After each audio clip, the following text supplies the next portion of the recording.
નામોલ્લેખન કરનાર વસંત કૃષ્ણ વૈદ્ય હતા. બંધારણ સભાના મહિલા ગુજરાતી સભ્ય હંસાબેન મહેતા હતા.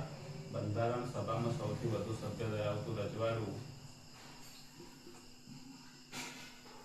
મૈસૂર હતું. 7 સભ્ય. કયા રાજ્યનો એક પણ પ્રતિનિધિ બંધારણ સભામાં મોકલવામાં આવ્યો ન હતો?